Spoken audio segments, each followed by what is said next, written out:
Hello बच्चों, physics online class में आप सभी का स्वागत है। कल तक हमने पढ़ लिया था वैद्युत द्विध्रुव पढ़ रहे थे। वैद्युत द्विध्रुव को हमने परिभाषित भी किया था, उसकी डेफिनेशन क्या है एक बार मैं वापस से रिवाइज कर देता हूँ। समान परिमाण और विपरीत प्रकृति के यदि दो आवेश, समान परिमाण और विपरीत प्रकृति के यदि दो आवेश अत्यल्प दूरी पर रखे हों तो आवेशों के इस युग्म को हम क्या कहते हैं? वैद्युत द्विध्रुव कहते हैं। और दूसरी बात फिर हमने वैद्युत द्विध्रुव के कारण अक्ष पर विद्युत क्षेत्र की तीव्रता का मान भी ज्ञात किया था। और अक्ष पर विद्युत क्षेत्र की तीव्रता का मान हमारे पास वहां आया था 2kp/r³। क्या आया था? 2kp/r³। वैद्युत द्विध्रुव से संबंधित और भी चीजें हमने पढ़ी थी, मात्रा, विभव वगैरह सारी चीजें हमने देखी थी वहां पर। अब हम पढ़ेंगे कल जैसे हमने पढ़ा था वैद्युत द्विध्रुव के कारण उसकी अक्ष पर विद्युत क्षेत्र की तीव्रता। सेम टू सेम टॉपिक है। वैद्युत द्विध्रुव के कारण उसकी निरक्ष पर वहां अक्ष था और यहाँ पर क्या आता है? निरक्ष आता है। निरक्ष पर विद्युत क्षेत्र की तीव्रता का मान को क्या करना है? निकालना है। क्या करना है? निकालना है। और वो किस तरीके से निकालेंगे हम? उस मान को हम किस तरीके से निकालेंगे वो देखिए। सबसे पहले तो हमने कल पढ़ा था वैद्युत द्विध्रुव। वैद्युत द्विध्रुव में दो आवेश होते हैं, परिमाण में समान होते हैं और विपरीत प्रकृति के होते हैं, यानी कि एक प्लस होता है तो दूसरा माइनस में होता है। मैंने आपको बताया था कि वहां दोनों आवेशों को मिलाने वाली जो रेखा होती है वो तो क्या कहलाती है? उसकी अक्ष कहलाती है। और दूसरी बात, उसके केंद्र से होकर, वैद्युत द्विध्रुव के केंद्र से होकर और अक्ष के लंबवत गुजरने वाली जो रेखा होती है वो वहां पर क्या कहलाती है? निरक्ष कहलाती है। तो उस निरक्ष पर हमको किसी भी पॉइंट पर विद्युत क्षेत्र की तीव्रता का मान हमको ज्ञात करना है। वो किस तरीके से ज्ञात करेंगे? बिल्कुल आसान टॉपिक है, कल की तरह ही हम इसको सॉल्व करेंगे। सेम टू सेम सारे पॉइंट होके वो हैं, बस फर्क इतना सा है कल हमने अक्ष पर ज्ञात किया था, आज हम किस पर ज्ञात करेंगे? निरक्ष पर ज्ञात करेंगे। बिल्कुल आसान टॉपिक है, ध्यान से समझिएगा। सबसे पहले देखिए हमको वैद्युत द्विध्रुव बनाना पड़ेगा, जो कि किसके कारण विद्युत क्षेत्र की तीव्रता निकालनी है हमको? वैद्युत द्विध्रुव के कारण। तो सबसे पहले हम यहाँ वैद्युत द्विध्रुव बना देते हैं।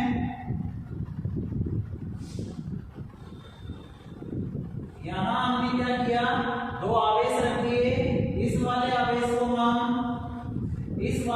को हम माइनस क्यू आवेश मान लेते हैं और इस वाले आवेश को हम प्लस क्यू आवेश मान लेते हैं। क्या मान लेते हैं? प्लस क्यू आवेश मान लेते हैं। इन आवेशों को हम उल्टे सीधे कैसे भी रख सकते हैं, उससे कोई फर्क नहीं पड़ेगा। प्लस आवेश को हम यहाँ पर भी रख सकते हैं, माइनस आवेश को हम यहाँ पर भी रख सकते हैं। एंड में रिजल्ट हमारे सेम आएगा। एंड में हमारे पास रिजल्ट क्या आएगा? सेम आएगा। यहाँ हमने वैद्युत द्विध्रुव बनाया है।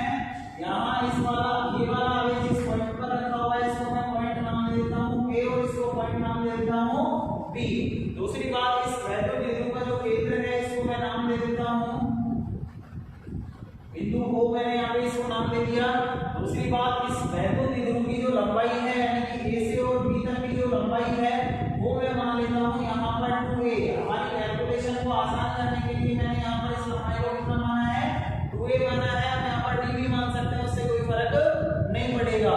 तो हमने यहाँ पर क्या मान लिया? 2a मान लिया।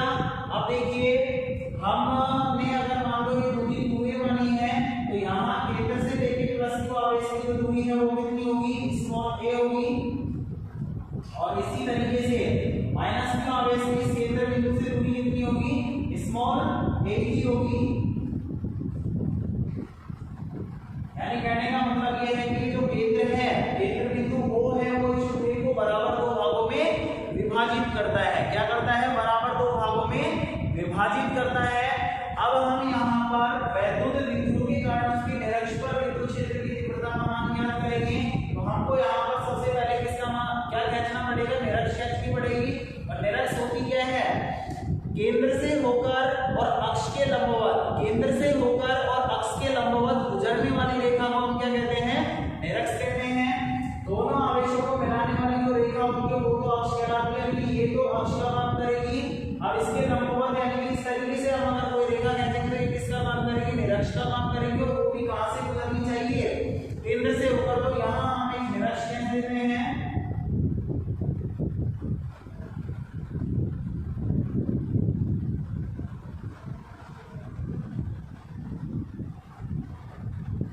ये यहाँ पर किसका काम करेगी? निरक्ष का। अब हमको इस निरक्ष पर इस वैद्युत द्विध्रुव के कारण, इस निरक्ष पर वैद्युत द्विध्रुव के कारण किसी भी एक पॉइंट पर किसका मान ज्ञात करना है? विद्युत क्षेत्र की तीव्रता का मान ज्ञात करना है। तो हम यहाँ इस पॉइंट को केंद्र बिंदु O से स्मॉल r दूरी पर, केंद्र बिंदु O से स्मॉल r दूरी पर कहीं पर भी मान लेते हैं। सपोज करो हमने यहाँ पर ये पॉइंट मान लिया, जिसको मैं नाम दे देता हूँ बिंदु P। क्या नाम दे देता हूँ? बिंदु P। मैंने इसको नाम दे दिया। कहने का मतलब ये है कि हमने एक वैद्युत द्विध्रुव लिया है जिसकी लंबाई 2a है और उसके प्रत्येक आवेश का परिमाण स्मॉल q है। उसके केंद्र से निरक्ष पर स्मॉल r दूरी पर स्थित बिंदु P पर आपको विद्युत क्षेत्र की तीव्रता का मान ज्ञात करना है। जैसे कि कल हमने इसमें लिखा था, ये सारी चीजें जो हम बोल रहे हैं वो आपको लिखनी भी है, अन्यथा हमारे नंबर इसमें कट सकते हैं। तो ये सारी चीजों को हम लिख देते हैं। माना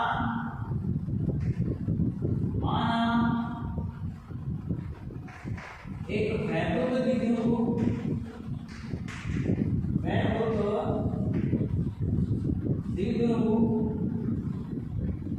के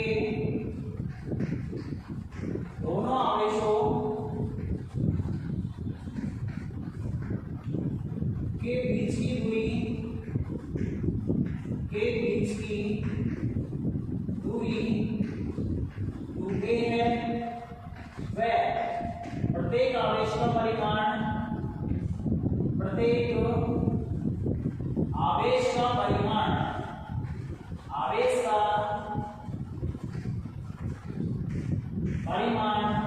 क्या है? स्मॉल q है तथा इसके कारण, इसके का मतलब क्या है? वैद्युत द्विध्रुव के कारण, इसके कारण केंद्र बिंदु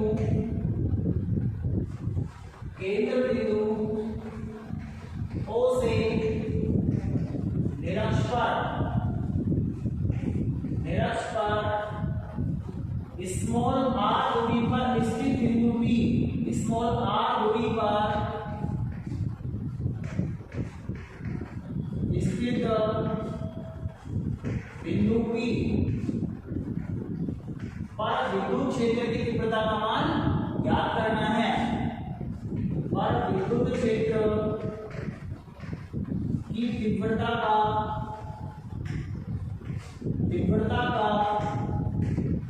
मान ज्ञात करना है,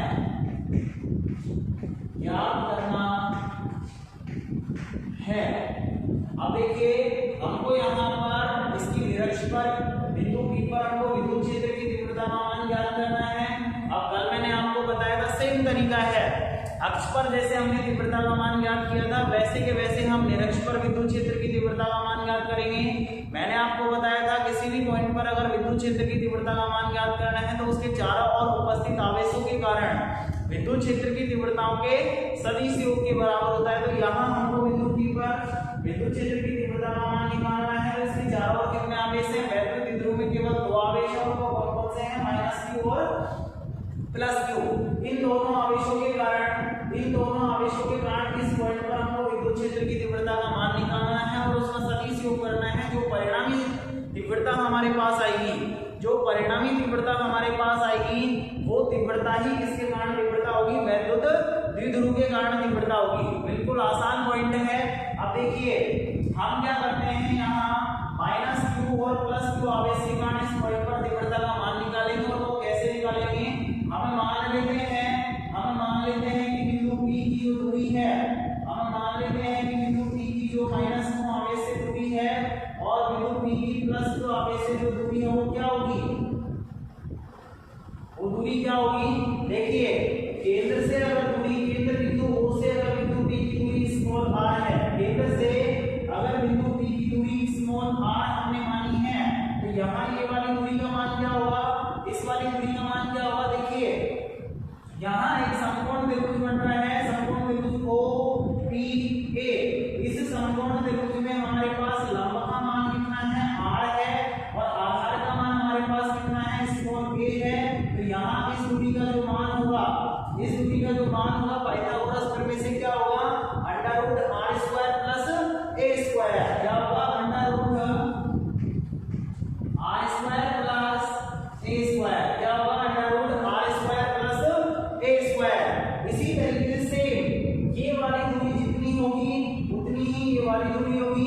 क्योंकि यहाँ पर ये जो लाइन खींची हुई है ये बिल्कुल केंद्र में है, और केंद्र में है तो ये वाली दूरी और ये वाली दूरी बराबर होगी। अगर आप निकालना ही चाहें तो कोई समकोण त्रिभुज यहाँ पे बन रहा है, और इस समकोण त्रिभुज के स्क्वायर का स्क्वायर बराबर क्या होता है, आधार का स्क्वायर प्लस लंब का स्क्वायर, और हमारे पास और होगी और इस भुजा का जो मान आएगा वो इसके बराबर ही आएगा, और वो कितना आएगा under root R square plus A square, कितना आएगा under root R square plus A square. इन दूरियों की हमको आवश्यकता पड़ेगी, इसलिए हमने इन दूरियों को पहले ही निकाल लिया है।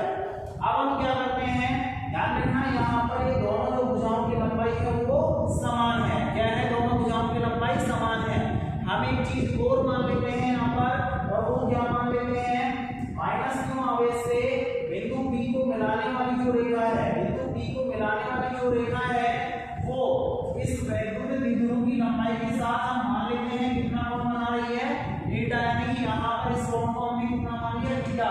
अगर ये वाला कोण थीटा है तो यहाँ ये वाला कोण भी कितना होगा, थीटा ही होगा, यानी कि दोनों कोण समान है। क्योंकि अभी मैंने आपको बताया था ये जो लाइन खींची हुई है यहाँ पे, ये दूरी जो आ रहा है वो क्या है, बिल्कुल मध्य पॉइंट पर स्थित है, जिसके कारण दोनों कोणों का मान और दोनों भुजाओं की लंबाई का मान भी क्या होगा, समान होगा।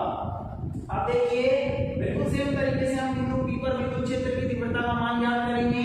बिंदु P पर विद्युत क्षेत्र की तीव्रता का मान याद करने के लिए हमको इन दोनों आवेशों के कारण इस पॉइंट पर विद्युत क्षेत्र की तीव्रता की दिशा देखनी होगी, और वो दिशा किधर की तरफ होगी। मैंने आपको बताया था कि हमेशा विद्युत क्षेत्र की तीव्रता की जो दिशा होगी वो प्लस आवेश से दूर होती है और माइनस आवेश की ओर। इससे पहले काफी सारे टॉपिकों में हम दिशाएं निकाल चुके हैं, तो अब आपको इसमें बिल्कुल भी दिक्कत नहीं आनी चाहिए। देखिए अगर मैं बात करता हूँ इस माइनस आवेश के कारण, तो इस पॉइंट पर माइनस आवेश की ओर का मतलब इधर होगी या इधर होगी, तो माइनस आवेश की ओर नीचे की तरफ होगी, और यहाँ मैं इस तीव्रता को यानी माइनस का आवेश के कारण जो तीव्रता है इसकी दिशा को मैं इस तरीके से दिखा सकता हूँ, और यहाँ माइनस का आवेश के कारण जो तीव्रता का मान होगा उसको मैं यहाँ व्यक्त कर देता हूँ कि बिंदु ए पे रखा हुआ है तो ई ए सदिश क्या होगा, बिंदु ए पर आवेश रखा हुआ है जिसके कारण मैंने इस तीव्रता का नाम दे दिया ई ए सदिश। अब सेम तरीके से प्लस क्यू आवेश के कारण इसी पॉइंट पर तीव्रता की दिशा प्लस आवेश से दूर होती है, दूर ऊपर की तरफ होगी, नीचे की तरफ होगी। ध्यान रखना प्लस आवेश से दूर, दूर का मतलब आवेश से दूर की तरफ होगी, और आवेश से दूर की तरफ कौन सी दिशा में होगी, इस दिशा में होगी।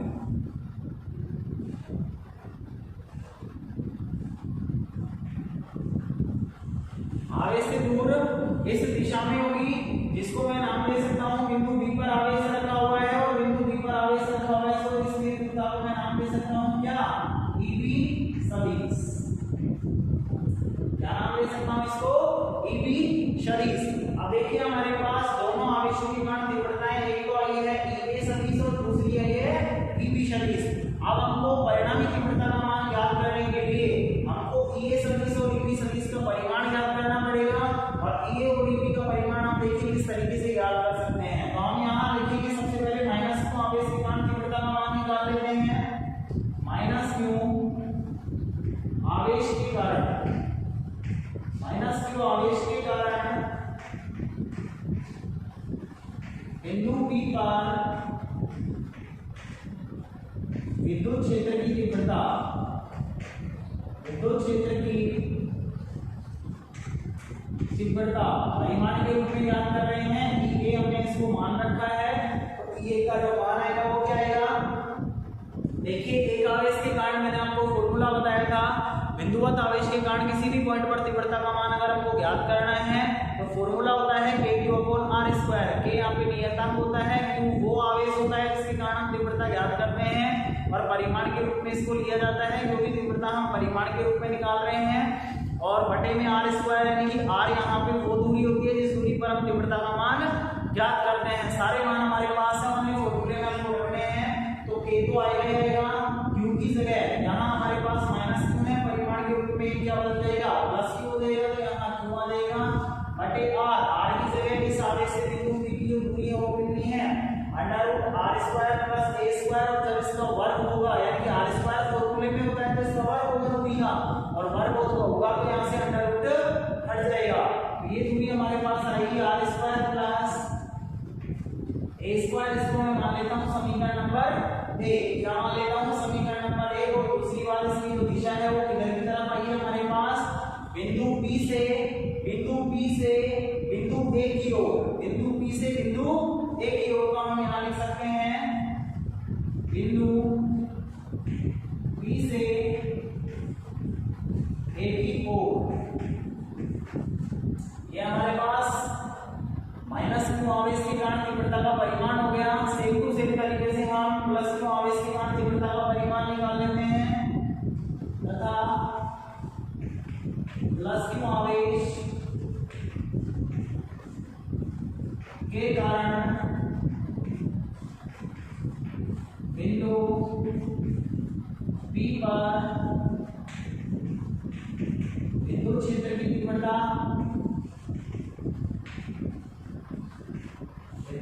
तीव्रता, इसको हमने यही सदिश के द्वारा कर रखा है, लेकिन परिमाण के रूप में हम निकाल रहे हैं।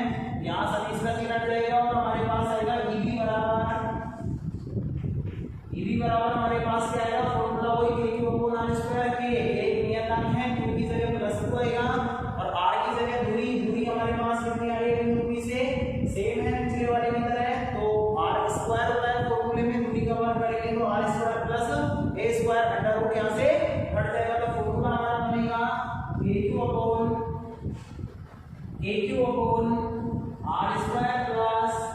a²। यहाँ इसको मैं मान लेता हूँ समीकरण नंबर 2। इसकी जो दिशा है Eb की वो कौन सी दिशा में है, बिंदु B से P की ओर। किधर की तरफ है, बिंदु B से P की ओर। किधर की तरफ है, बिंदु B से P की ओर। तो हम यहाँ लिख सकते हैं बिंदु B से P की ओर। यहाँ हमारे पास समीकरण 1 पे समीकरण 2 में दोनों तीव्रताओं के परिमाण आ गए और समीकरण 1 पे समीकरण 2 से देखिए एक बार हम क्या लिख सकते हैं, समीकरण 1 पे 2 को देखकर हम बता सकते हैं कि Ea और Eb दोनों का मान क्या है, समान है। यानी कि दोनों आवेशों के कारण विद्युत क्षेत्र की तीव्रताओं के परिमाण आपस में क्या है, आपके समान है। और अगर समान है तो हम यहाँ लिख सकते हैं समीकरण 1 में 2 से, समीकरण 1 में 2 से हम लिख सकते हैं Ea बराबर क्या होगा, Eb होगा और बराबर में हमारे पास मान क्या है, kq/r² + a²। क्या है, r² + a²। तो यहाँ इसको हम मान लेते हैं समीकरण नंबर 3। यहाँ मान लेते हैं समीकरण नंबर 3। अब देखिए हमारे पास इन दोनों तीव्रताओं का यानी कि -q और +q आवेश के कारण जो तीव्रता है इनका परिणामी निकालने के लिए, भाई परिणामी ही क्या होगी, वैद्युत विद्युत के कारण तीव्रता का मान होगा। तो परिणामी तीव्रता का मान निकालने के लिए हमारे पास दोनों सदिशों के परिमाण आ गए और परिमाण आने के बाद आपको पता है अगर मान लो आपको कोई दो सदिश दिए जाएं और दोनों सदिशों के परिमाण का मान आपके पास हो और उनके बीच का कोण भी आपके पास हो तो आप उनका परिणामी आसानी से ज्ञात कर सकते हैं। कौन से फॉर्मूले से ज्ञात करेंगे, r बराबर √p² + q² + 2pq cos theta. यहाँ पर थीटा p सदिश और q सदिश के बीच का कोण होता है। अब बात करें अगर इस टॉपिक की तो p सदिश और q सदिश की जगह हमारे पास दो सदिश कौन से हैं, एक तो Ea सदिश है और दूसरा है Eb सदिश। इन दोनों का हमको परिणामी निकालना है। यहाँ इन दोनों के परिमाण का मान हमारे पास आ चुका है समीकरण 1 और समीकरण 2 में। अब बात करेंगे इन दोनों के बीच का कोण कितना होगा तभी तो हम परिणामी निकालेंगे। तो एक चीज ध्यान रखना, यहाँ दोनों सदिशों के बीच का जो ये कोण है, दोनों सदिशों के बीच का जो कोण है वो इस त्रिभुज के लिए डायग्राम में देखिए, इस त्रिभुज में इस पूरे त्रिभुज के लिए किसका मान कर रहा है, कोण बहिष कोण का मान कर रहा है। और बहिष कोण का मान आपने पढ़ा हुआ 10th क्लास में, बहिष कोण का मान त्रिभुज में अंतः कोणों के योग के बराबर होता है। अंतः कोण कौन कौन से हैं, एक तो ये वाला कोण है और एक ये वाला कोण है। इन दोनों के योग के बराबर होगा तो यहाँ थीटा प्लस थीटा यानी कि इस कोण का मान हमारे पास कितना आएगा, 2 थीटा आएगा, जिसको मैं यहाँ पर लिख देता हूँ। इस कोण का मान हमारे पास कितना आएगा, 2 थीटा। और दूसरी बात, यहाँ जो परिणामी सदिश होगा, मैंने आपको बताया था कि दो सदिश अगर आपको दिए गए हो किसी कोण पर झुके हुए, उनका परिणामी हमेशा उनके बीच में होता है। तो यहाँ इन दोनों सदिशों का जो परिणामी सदिश हमारे पास आएगा वो इस दिशा में आएगा, दोनों के बीच में। और जो परिणामी सदिश होगा वो ई निरक्ष पर विद्युत क्षेत्र की तीव्रता के बराबर होगा, जिसको हमने व्यक्त कर रखा है ई निरक्ष के द्वारा। तो यहाँ परिणामी को हम व्यक्त करते हैं ई निरक्ष सदिश। यानी कहने का मतलब है कि वैद्युत द्विध्रुव के कारण इसकी निरक्ष पर विद्युत क्षेत्र की जो तीव्रता आती है वो हमारे कौन सी दिशा में आती है, इस दिशा में। अब इसका हम मान भी निकाल लेते हैं फॉर्मूले से। फॉर्मूला अगर किसी को याद नहीं है वापस से बता देता हूं। r बराबर होता है p square plus q square plus 2pq cos theta. और ये फॉर्मूला किसके लिए होता है, जैसे दो सदिश आपको दिए गए हो, एक सदिश a b सदिश है, ये वाला सदिश अगर q सदिश है, दोनों के बीच में अगर कोण थीटा दिया गया हो तो इन दोनों सदिशों का जो परिणामी सदिश होगा जिसको हमने आगे द्वारा व्यक्त कर रखा है उसका फॉर्मूला होगा √p square plus q square plus 2p cos theta. p और q यहाँ पे p सदिश और q सदिश के परिमाण है, और दूसरी बात हमारे पास थीटा क्या है, p सदिश और q सदिश के मध्य का कोण। इसी फॉर्मूले के अनुसार अगर परिणामी तीव्रता मान को लिखना है तो दोनों सदिश p और q सदिश की जगह हमारे पास e और eb है, और थीटा की जगह हमारे पास दोनों के बीच का कोण कितना है 2 थीटा। और r यहाँ पे परिणामी सदिश है, परिणामी की जगह हमारे पास क्या है ई निरक्ष है, तो हम यहाँ पर लिखेंगे अतः वैद्युत द्विध्रुव के कारण उसकी निरक्ष पार विद्युत क्षेत्र की तीव्रता की निरक्ष बराबर हमारे पास क्या फॉर्मूला आएगा, अंडर क्या आएगा, p स्क्वायर की जगह हमारे पास a स्क्वायर आएगा, q स्क्वायर की जगह हमारे पास eb स्क्वायर आएगा, और थीटा की जगह हमारे पास 2 थीटा आएगा। तो हमारा फॉर्मूला बनेगा ea square plus eb square plus 2ea into eb cos 2 theta. क्या आएगा cos 2 थीटा। अब आपको पता है समीकरण 3 में e के बराबर क्या है, eb है, तो हम इस समीकरण में eb के स्थान पे क्या रखेंगे, e के रख देंगे, चूंकि हम यहाँ लिख सकते हैं e के बराबर क्या है eb है, इसलिए हम e निरक्ष बराबर लिख सकते हैं, e निरक्ष बराबर लिख सकते हैं e स्क्वायर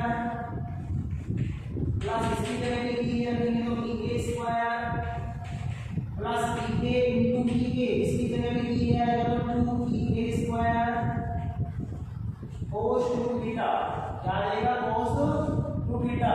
यहाँ e square plus e square कितना हो जाएगा 2e स्क्वायर प्लस हमारे पास चल रहा है 2e स्क्वायर cos 2 थीटा। दोनों में से हम 2e स्क्वायर को कॉमन निकाल सकते हैं, और कॉमन निकालेंगे तो हमारे पास क्या आएगा, ये आ जाएगा, ये हमारे पास आ जाएगा √2e स्क्वायर। अंदर हमारे पास क्या बचेगा, यहाँ तो बचेगा 1 और यहाँ बचेगा cos 2 थीटा, तो 1 प्लस cos 2 थीटा क्या आएगा 1 प्लस cos 2 थीटा। अब आपको पता है 1 प्लस cos 2 थीटा का मान क्या होता है, ये फॉर्मूला होता है आपके गणित में चलता है, 12th क्लास में आपने पढ़ा होगा, मैं आपको यहाँ पर भी बता देता हूँ। 1 प्लस cos 2 थीटा बराबर होता है 1 प्लस cos 2 थीटा बराबर होता है 2 cos स्क्वायर थीटा। क्या होता है 1 प्लस cos 2 थीटा बराबर होता है 2 cos स्क्वायर थीटा। अगर इस मान को हम रखेंगे तो हमारे पास क्या आएगा, अतः ई निरक्ष बराबर आ जाएगा √2e स्क्वायर, और इसकी जगह हम क्या लिख सकते हैं 2 cos स्क्वायर थीटा। क्या लिख सकते हैं 2 cos स्क्वायर थीटा। अब यहाँ पे देखिए 2 और 2 मल्टीप्लाई में 4 होगा, इसको लिख सकते हैं हम 4, ये 4 हो जाएगा e स्क्वायर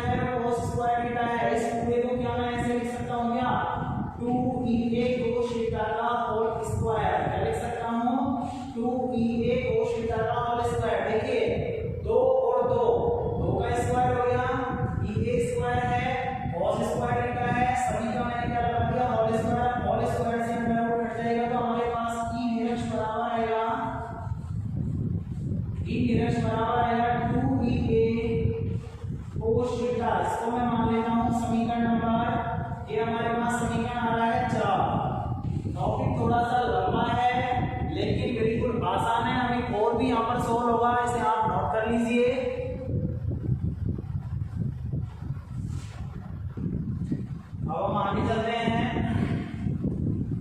देखिए तीन निरक्षर मान हमारे पास आया है, क्या आया है 2EA cos थीटा, क्या आया है 2EA cos थीटा। अब यहाँ पर ई निरक्षर मान निकालने के लिए हमको एक तो EA का मान चाहिए और एक cos थीटा का मान चाहिए। अब EA का मान हमारे पास समीकरण 3 में आ चुका है, हम यहाँ से उतार कर रख देंगे। अब बात आती है cos थीटा की, तो cos थीटा का मान हमको यहाँ पर निकालना पड़ेगा और वो भी किससे निकालना पड़ेगा, हमारे डायग्राम से निकालना पड़ेगा। बिल्कुल आसान है, वो किस तरीके से निकालेंगे देखिए। cos थीटा का मान यहाँ पर हमको दो त्रिभुज दिखाई दे रहे हैं, एक तो दिखाई दे रहा होगा AOP और दूसरा समकोण त्रिभुज दिखाई दे रहा होगा BOP। वैसे भी त्रिभुज से आप थीटा का मान ज्ञात कर सकते हैं, क्योंकि ये वाला कोण भी थीटा है और ये वाला कोण भी क्या है थीटा। वैसे भी त्रिभुज से आप लाल बटे कक्का वाले फॉर्मूले से cos थीटा का मान आसानी से ज्ञात कर सकते हैं। तो देखिए हम कोई सा भी त्रिभुज ले लेते हैं, हम ये वाला त्रिभुज यूज कर लेते हैं। त्रिभुज चूंकि चित्र में समकोण त्रिभुज कौन सा है, OAP में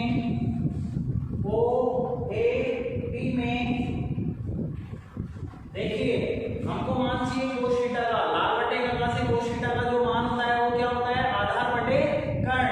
थीटा के सामने वाली भुजा हमेशा ध्यान रखना, त्रिभुज के थीटा के सामने वाली भुजा लंब होती है और यहाँ 90 डिग्री बढ़ रहा है, 90 डिग्री के सामने वाली भुजा क्या होती है, कर्ण होती है। और ये वाली भुजा कौन सी बच रही है, आधार। हमारा फॉर्मूला आएगा cos थीटा बराबर होता है आधार बटे कर्ण। तो आधार का मान तो हमारे पास क्या है स्मॉल a और कर्ण का मान हमारे पास क्या है √r² प्लस a²। तो हम यहाँ लिखेंगे cos थीटा बराबर आधार बटे कर्ण। आधार का मान हमारे पास क्या है स्मॉल a है और कर्ण का मान है हमारे पास √r² प्लस a²। इस √ को हम घात 1/2 भी लिख सकते हैं, तो हम यहाँ पर इसको लिखेंगे r² प्लस a² की पावर कितनी है 1/2। √ को हम क्या लिख सकते हैं घात 1/2। हमने ये लिख दिया cos थीटा का मान हमारे पास आ गया। इसको हम मान लेते हैं समीकरण नंबर 5। क्या मान लेते हैं समीकरण नंबर 5। अब देखिए हमारे पास cos थीटा का मान भी आ गया, EA का मान भी आ गया। अब हम समीकरण 4 से ई निरक्षर का मान आसानी से ज्ञात कर सकते हैं। तो समीकरण 4 में समीकरण 3 में 5 से क्या रखने पर मान रखने पर समीकरण 4 में 3 व 5 से मान रखने पर अगर हम मान रखेंगे तो ई निरक्षर मान हमारे पास क्या आएगा देखिए। ई निरक्षर मान यहाँ हमारे पास 2 है, जिसको मैंने ऐसे कैसे लिख दिया। फिर इनटू में हमारे पास EA है और EA का मान हमारे पास क्या है KQ upon r² plus a²। तो इसको भी हम लिख देते हैं KQ upon r² plus a²। ये लिख दिया। इनटू में आपके पास यहाँ cos थीटा है और cos थीटा का मान हमारे पास समीकरण 5 में क्या आया है a बटे r² प्लस a² की पावर 1/2। तो इसको हम लिख देते हैं a बटे r² प्लस a² की पावर 1/2। अब देखिए हम यहाँ इस फॉर्मूले को थोड़ा सा सॉल्व कर लेते हैं। इस 2 को हम a के साथ लिख देते हैं गुणा में, तो इस फॉर्मूले को हम लिख सकते हैं k × q × 2a। क्या लिख सकते हैं, इस 2 को हमने इस a के साथ गुणा कर दिया, यानी कि सारी की सारी संख्याएं ऊपर गुणा में है। a को हमने थोड़ा सा बाहर लिख दिया और इसको लिख दिया q × 2a। क्या लिख दिया q × 2a। बटे में हमारे पास ये चल रहा है, देखिए दोनों के आधार समान है। अब जब दो संख्या गुणा में हो और उनके आधार समान हो तो उनकी घातें आपस में क्या हो जाती हैं, जुड़ जाती हैं। तो यहाँ इसकी r² प्लस a² की घात 1 है, कुछ भी नहीं है तो 1 मान सकते हैं। और यहाँ 1/2 है, 1 प्लस 1/2 कितना हुआ 3/2। तो यहाँ इसकी पावर हो जाएगी r² प्लस a² की पावर 3/2। क्या हो जाएगी 3/2। अब देखिए एक चीज यहाँ q × 2a, q × 2a इसका फॉर्मूला बन रहा है, हमने पढ़ा था वैद्युत द्विध्रुव आघूर्ण। वैद्युत द्विध्रुव आघूर्ण को हम P के द्वारा व्यक्त करते हैं। इसका फॉर्मूला होता है आवेश इनटू दूरी। तो आवेश यहाँ पे वैद्युत द्विध्रुव के आवेश का जो परिमाण है वो कोई से भी आवेश का परिमाण स्मॉल q हो जाएगा, और दोनों आवेशों के बीच की दूरी हमारे पास कितनी है 2a है, तो q इनटू 2a फॉर्मूला किसका होगा P का, यानी कि वैद्युत द्विध्रुव आघूर्ण का। तो यहाँ ये इसकी जगह हम क्या लिख सकते हैं P लिख सकते हैं। तो हमारा फॉर्मूला हो जाएगा kp बटे r square plus a square की पावर 3/2। यहाँ हमने P को क्या लिखा है q इंटू 2a की जगह हमने क्या लिखा है P लिखा है। अब देखिए हम ये जो फॉर्मूला निकाल रहे हैं ये फॉर्मूला किसके लिए याद कर रहे हैं वैद्युत द्विध्रुव के कारण। और आपको पता है वैद्युत द्विध्रुव में दोनों आवेश अत्यल्प दूरी पर रखे हुए हैं, और अत्यल्प दूरी पर अगर रखे होंगे तो यहाँ 2a का मान इस r की तुलना में क्या होगा बहुत कम होगा। क्या होगा r की तुलना में कम होगा, और r की तुलना में अगर 2a का मान कम है तो इस a का तो और भी ज्यादा कम हो जाएगा क्योंकि इसका हाफ हो गया। और मैंने आपको बताया था अगर छोटी संख्या का वर्ग करेंगे तो वो और भी छोटी हो जाती है, और बड़ी संख्या का वर्ग करेंगे तो वो और भी बड़ी हो जाती है। तो यहाँ कहने का मतलब है कि r स्क्वायर का जो मान होगा वो a स्क्वायर की तुलना में क्या होगा वेरी वेरी ग्रेटर देन होगा। तो हम यहाँ लिख सकते हैं चूंकि r square is very very greater than क्या होगा a स्क्वायर।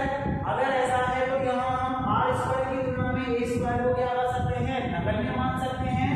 अगर हम इसको नगण्य मानेंगे यानी कि इसको अगर 0 कर देंगे तो कोष्टक के अंदर केवल r स्क्वायर बचेगा, और r स्क्वायर अगर बचेगा तो r स्क्वायर की पावर कितनी आएगी 3/2, और 3/2 में 2 से 2 कैंसिल हो जाएगा और r की पावर कितनी बचेगी ओनली 3। तो हमारे पास फॉर्मूला आएगा ई निरक्ष बराबर kp अपॉन r3। क्या आएगा kp अपॉन r3।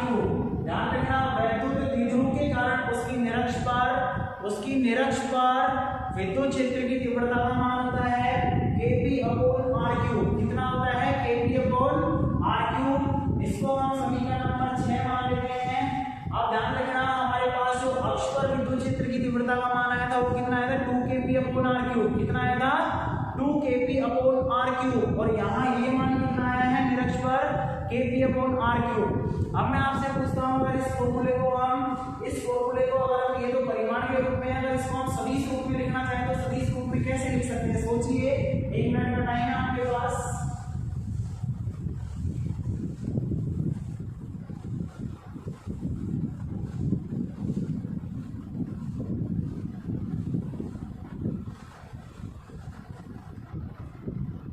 देखो इस फॉर्मूले को अगर सदिश रूप में हम लिखना चाहते हैं तो सदिश रूप में किस तरीके से लिखा जाएगा सदिश रूप में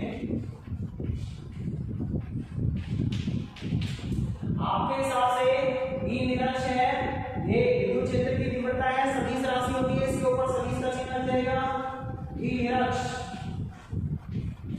वेक्टर का चिन्ह आ जाएगा बराबर के कांस्टेंट राशि है, ए भी सदिश राशि है, पी एक सदिश राशि होती है वैद्युत द्विध्रुव आघूर्ण, इसके ऊपर सदिश का चिन्ह आ जाएगा केपी सदिश बटे r3। आपके हिसाब से ये फॉर्मूला सही होगा, लेकिन एक चीज ये ध्यान रखना है फॉर्मूला गलत है। कैसे है गलत? यहाँ देखिए ई निरक्ष और p दोनों एक सदिश राशि है, और ध्यान रखना p सदिश की दिशा में ही किसकी दिशा होगी ई निरक्ष की दिशा। इस फॉर्मूले के अनुसार अगर हमने फॉर्मूले को इस तरीके से लिखा तो इसका मतलब ये है p सदिश और ई निरक्ष सदिश दोनों की दिशा क्या होगी एक होगी। अब देखिए हमारे चित्र की तरफ ई निरक्ष की दिशा कौन सी दिशा में आ रही है इस दिशा में आ रही है। अगर p सदिश की दिशा देखी जाए यहाँ पे p सदिश की अगर दिशा देखी जाए तो मैंने आपको बताया था वैद्युत द्विध्रुव आघूर्ण की जो दिशा होती है वो -q आवेश से +q आवेश की ओर होती है। तो माइनस आवेश इधर की तरफ है, प्लस आवेश इधर की तरफ है, और p की जो दिशा होगी वो कौन सी दिशा में होगी माइनस आवेश से प्लस आवेश की ओर, यानी कि विद्युत क्षेत्र की तीव्रता के विपरीत दिशा में। और विद्युत क्षेत्र की विपरीत दिशा में अगर है तो दोनों अगर एक दूसरे के विपरीत दिशा में है तो यहाँ पर आगे किसका चिन्ह आएगा माइनस का चिन्ह आएगा। यहाँ ये फॉर्मूला बिल्कुल सही है, यहाँ माइनस का चिन्ह जो है वो किसको व्यक्त कर रहा है ई और पी के विपरीत दिशा को, ये होता है इसका सदिश रूप। अब एक चीज को ध्यान रखना आपके अक्ष पर विद्युत क्षेत्र की तीव्रता का फॉर्मूला आया था 2kp/r³। कितना आया था? 2kp/r³। नोट डाल के देखिए, ई अक्ष का जो मान आया था आपके पास वो कितना आया था? 2kp/r³। लेकिन आपके पास निरक्ष का जो मान आया है वो कितना आया है? kp/r³। तो यहाँ मैं kp/r³ की जगह क्या लिख सकता हूँ? ई निरक्ष लिख सकता हूँ, और ई निरक्ष अगर मैं लिखूंगा हमारा फॉर्मूला बनेगा ई अक्ष बराबर 2 × ई निरक्ष। ध्यान रखना, अक्ष पर विद्युत क्षेत्र की तीव्रता, वैद्युत द्विध्रुव के कारण अक्ष पर विद्युत क्षेत्र की तीव्रता का मान निरक्ष पर विद्युत क्षेत्र की तीव्रता के कितना गुना होता है? दुगुना होता है। यहाँ ये जो फॉर्मूला है वो हमको न्यूमेरिकल करने में आसान होगा, यानी कि न्यूमेरिकल इस पर हम सॉल्व कर सकते हैं। इसे नोट कर लीजिए, वेरी वेरी इंपॉर्टेंट टॉपिक है। ये टॉपिक यहाँ पर कंप्लीट होता है।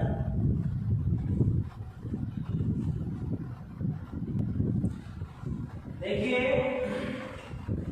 अगला एक टॉपिक आएगा हमारे पास, एक समान विद्युत क्षेत्र में रखे वैद्युत द्विध्रुव पर लगने वाला बल और बल आघूर्ण। एक समान विद्युत क्षेत्र में रखे वैद्युत द्विध्रुव पर लगने वाला बल और बल आघूर्ण, उसको समझने के लिए एक छोटी सी चीज है जिसको मैं इस वीडियो में बताने जा रहा हूं, ध्यान से समझें। जैसे सपोज कीजिए, मैंने आपको बताया था विद्युत क्षेत्र रेखाओं में जहां विद्युत क्षेत्र रेखाएं दूर दूर होती हैं, वहां पर जहां विद्युत क्षेत्र रेखाएं दूर दूर होती हैं वहां पर तीव्रता का मान कम होता है, और जहां पर पास पास होती है वहां पर तीव्रता का मान अधिक होता है, और जहां विद्युत क्षेत्र रेखाएं बराबर दूरी पर होती है वहां तीव्रता का मान क्या होता है? एक समान होता है। तो यहाँ पर सपोज करो ये मैंने विद्युत रेखाएं कैसे रखी हैं? समान दूरी पर। मैंने एक समान दूरी पर विद्युत क्षेत्र रेखाएं कैसे रखी हैं? अगर ये विद्युत क्षेत्र रेखाएं हैं तो यहाँ ध्यान रखना, प्रत्येक पॉइंट पर विद्युत क्षेत्र की तीव्रता का मान क्या होगा? एक समान। सपोज करो विद्युत क्षेत्र की तीव्रता का मान एक समान क्या है? ई सदिश है। कितना है? ई सदिश है। अब मैं आपसे पूछता हूँ, अगर मान लो इस विद्युत क्षेत्र में, इस एक समान विद्युत क्षेत्र ई में मैंने आवेश रख दिया +q, मैंने कोई आवेश रख दिया +q, तो इस +q पर इस एक समान विद्युत क्षेत्र में लगने वाले बल का परिमाण क्या होगा और उसकी दिशा क्या होगी? तो मैंने परिमाण के बारे में तो आपको पहले ही बता रखा है। अगर एक विद्युत क्षेत्र में, अगर किसी विद्युत क्षेत्र में कोई आवेश रखा हुआ है तो फॉर्मूला होता है उसका F = QE। कितना होता है? F = QE। Q का मतलब जो आवेश रखा हुआ है उसका मान, और E का मतलब विद्युत क्षेत्र की तीव्रता। यानी कि फॉर्मूला तो देगा F = QE, लेकिन इसकी दिशा किधर की तरफ होगी? तो देखिए हमने पढ़ा है विद्युत क्षेत्र रेखाओं में कि विद्युत क्षेत्र रेखाएं हमेशा उच्च विभव से किधर की ओर जाती हैं? निम्न विभव की ओर। तो विद्युत क्षेत्र रेखाएं कौन सी दिशा से कौन सी तरफ जा रही हैं? इधर की तरफ से इधर की तरफ जा रही है। तो उच्च विभव किधर की तरफ होगा? ये उच्च विभव का मतलब होता है प्लस। क्या होता है? प्लस। और निम्न विभव का मतलब क्या होता है? माइनस। यानी कि यहाँ पर प्लस आवेश है और यहाँ पर माइनस आवेश है, यानी कि यहाँ पर उच्च विभव है और यहाँ पर निम्न विभव है। अब मैंने आपसे ये पूछा है कि यहाँ इस एक समान विद्युत क्षेत्र में ये +q आवेश रखा हुआ है, तो इस पर बल कौन सी दिशा में लगेगा? तो देखिए मैंने आपको बताया था समान प्रकृति के आवेशों के बीच में हमेशा प्रतिकर्षण बल और विपरीत प्रकृति के आवेशों के बीच में हमेशा आकर्षण बल।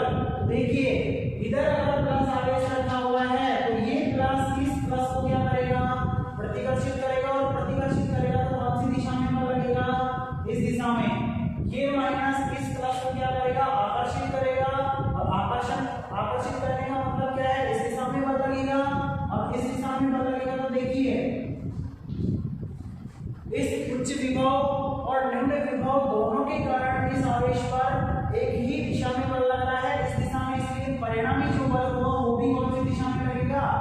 इस दिशा में लगेगा। तो कहने का मतलब ये है, अगर एक समान विद्युत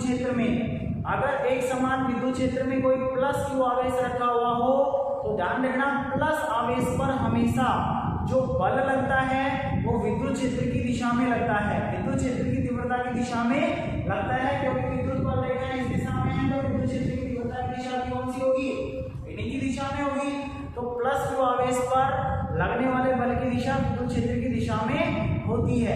अगर सेम तरीके से मैं आपसे बोल देता हूं कि माइनस q आवेश पर कौन सी दिशा में लगेगा, तो देखिए माइनस q आवेश पर इस विद्युत क्षेत्र में कौन सी दिशा में बल लगेगा, तो देखिए माइनस आवेश पर इस प्लस के कारण कौन सी दिशा में बल होगा, आकर्षित करेगा, और आकर्षित करेगा तो कौन सी दिशा में इसको खींचेगा, इस दिशा में।